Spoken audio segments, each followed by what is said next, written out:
All right, what's going on, everybody? I've got the John Petrucci wah pedal here, the JP95 from Dunlop. And there's a couple of things. I've actually had this for quite a while, but I've never really done a test with this versus my regular CryBaby wah pedal. And I want to determine, could this replace my classic CryBaby on my pedal board, or should I keep the classic CryBaby? Is this going to be as versatile, or is this more of a one-trick pony? Let's find out.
Okay, so we're going to do something I have never actually done before with the John Petrucci. First of all, let's talk about these fingerprints. I hate the chrome. It's so beautiful, but I hate that you have to constantly keep it clean if you don't want the fingerprints. So we are going to open up this bottom plate and start adjusting the settings on the inside and see what kinds of sounds we can get. All right, so I've opened up the Petrucci wah, and I have no idea how to adjust any of this.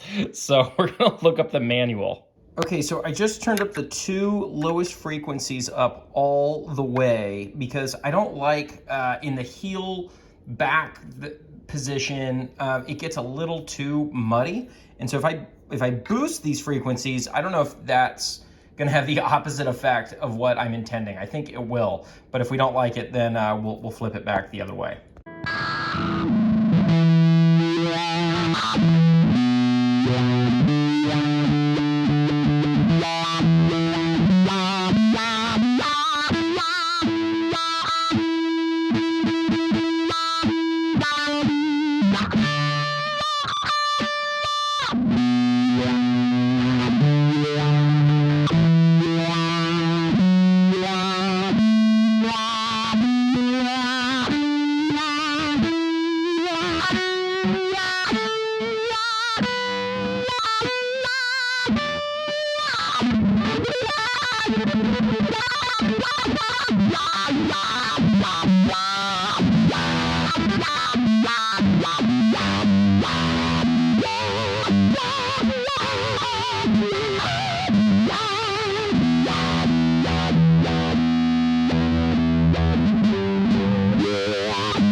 All right, so one thing I've noticed is that obviously with the classic CryBaby wah pedal, for cleans, you're going to get a much smoother sound. This thing has so much extra gain to it with the dB boost, like 18 decibels of boost or something when kicked forward in the factory settings. That it muddies up what you're trying to do. So if you want like a good clean funk sound, or if you're doing more pop music, then the classic CryBaby really is the way to go.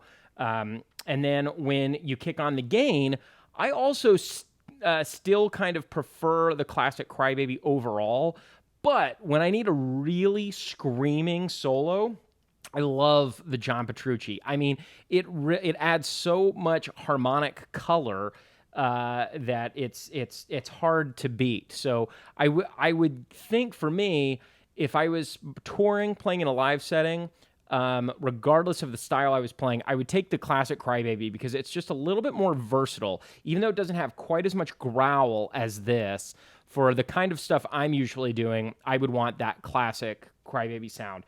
However, in the studio for recording, sometimes I would want just a really, really aggressive solo, and this is perfect for the job. So if all you're doing is aggressive solos with your wah pedal, this is a great way to go. But if you're looking for a little more versatility, I'm not so sure.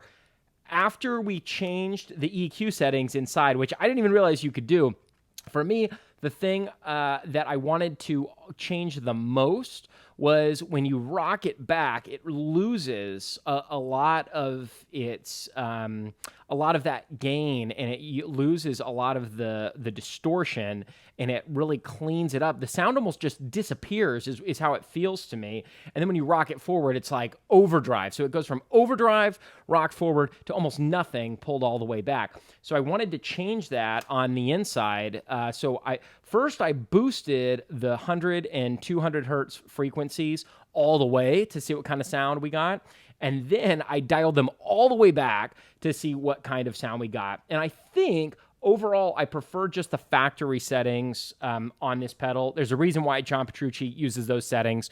So that's kind of what I'm going to go with. And I'm just going to accept that this is more of a one-trick pony when I want aggressive solos, and my classic CryBaby that I have had for almost 25 years. 23 years I've had my classic CryBaby wah pedal. It's never broken. It's never needed any repair work, and it's stayed on my pedal board since then, and I think it's going to stay there at least for the foreseeable future. But anyway, that's the John Petrucci wah pedal. Let me know what you think. Have you played one? Do you have one? What are your thoughts? What do you use it for? And also, how annoying is the chrome because of the fingerprints constantly getting on it every time you try to touch it? I feel like I constantly have to clean this thing every time I pull it out. So, hey, that's what she said. All right, guys, I'm Eric Bourassa. Like and subscribe if you dig this, and I'll see you in the next times.